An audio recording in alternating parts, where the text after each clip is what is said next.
ఈరోజు నేను మీకు జే స్పైడర్స్ గురించి నాకేమేమి తెలుసో నేను అందులో చదువుతున్నాను కాబట్టి మీకు కూడా షేర్ చేస్తాను. ఇది స్టార్టింగ్ ఎంట్రన్స్. ఎలా లోపలికి వెళ్తూ ఉంటాం, చాలామంది నెత్తిని గుడ్డేసుకోవడానికి ఇక్కడ జాయిన్ అవుతూ ఉంటాం అనుకుంటారు, కానీ నాలెడ్జ్ అయితే వస్తుంది కంపల్సరీ. ప్లేస్మెంట్స్ పక్కన పెడితే నాలెడ్జ్ అయితే వస్తుంది. నాలెడ్జ్ వచ్చిన తర్వాత ఆటోమేటిక్గా జాబ్స్ ఇక్కడైనా రావచ్చు, బయటైనా రావచ్చు. అలానే దేన్ని బ్లేమ్ చేయకూడదు. అలానే నేను కూడా జాయిన్ అయిపోయా.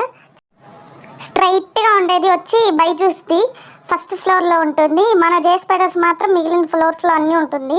ఇది స్టార్టింగ్ది. ఎవరైనా వచ్చినా జాయిన్ అవ్వాలని సర్లే, మనం కిందకి పోయి సెకండ్ ఫ్లోర్ చూసేసి అక్కడ వాష్రూమ్స్ అన్నీ నీట్గా ఉంటాయి, మనలాగా కాదు. సెకండ్ ఫ్లోర్ చూద్దాం మరండి. ఇది ఎంట్రన్స్.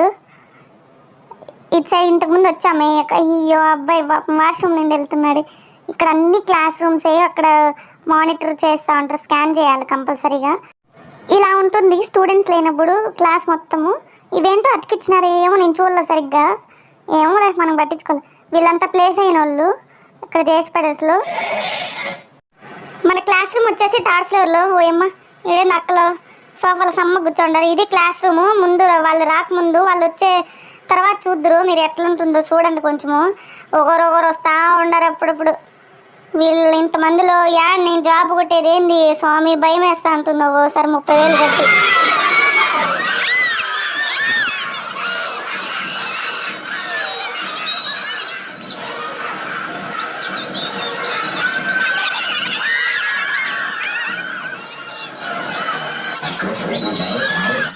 ఏందబ్బా మీరు వీళ్ళు ఇట్లా డ్యాన్స్లు వేస్తాను అనుకుంటారా? ఫస్ట్లో జాయిన్ చేసి పడేసి అయిన తర్వాత వాళ్ళు ఫంక్షన్ పెడతారు సంవత్సరానికి ఒకటి. అప్పుడు అందరూ కలిపి స్టూడెంట్స్ పార్టిసిపేట్ చేయొచ్చు.